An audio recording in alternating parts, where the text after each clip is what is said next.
இயற்கை வந்து இருக்க இருக்க குறைந்து கொண்டே செல்கிறது. விவசாயத்தை பார்க்குறதுனால முதலீடு ஒரு நேரம் கூட குறையா போட்டுரும்.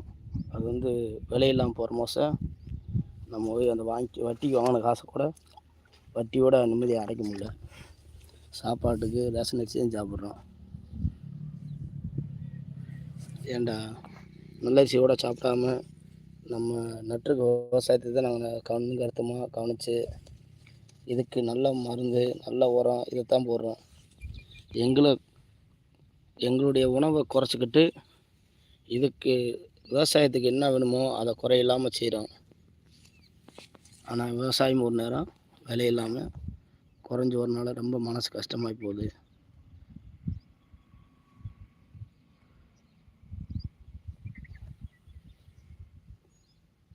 பூ பிஞ்சோடு இருக்குது.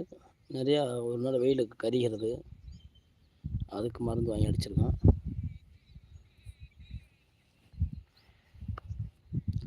மே மழை அதிகமாக இல்லை எங்களுக்கு. மே மழை பெஞ்சால் ஒரு சில சீக்கு வராது காய்க்கு.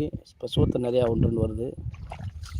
மே மழை இல்லாதனால பாதிப்பு கொஞ்சம் அதிகமாக இருக்குது. மே மழை பெஞ்சால் கொஞ்சம் பாதிப்பு கம்மியாக இருக்கும். காய் நல்லா வந்துடும். விவசாயம் செழிப்பாக இருக்கும். நாங்களும் செழிப்பாயிடுவோம்.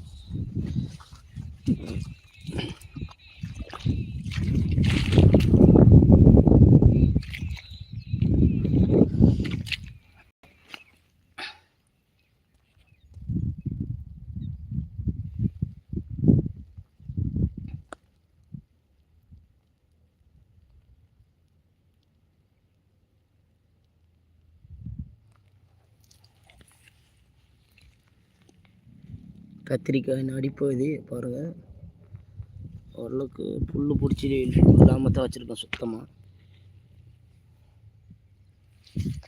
நம்ம எப்படி மனிதன் எப்படி சேவிங் பண்ணி செஞ்சு அழகாக இருப்போமோ அதேமாரி விவசாய காட்டியும் நம்ம வந்து புல் பிடிச்சி இல்லாமல் வச்சுருந்தா தான் சுத்தமாக இருக்கும். அந்த விவசாயமும் நல்லா இருக்கும். அந்த விவசாயமும் நம்ம வந்து ஒரு பார்க்குறதுக்கு நன்மையை கொடுக்கும்.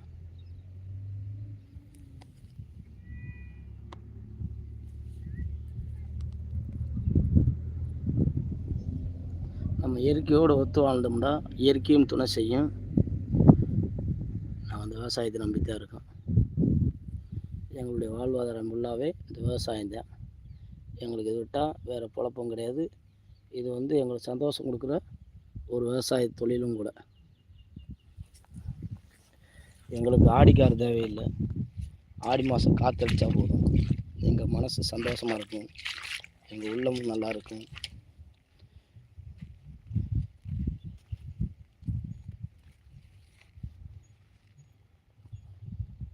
தண்ணி எடுத்து விட்ருக்கேன்.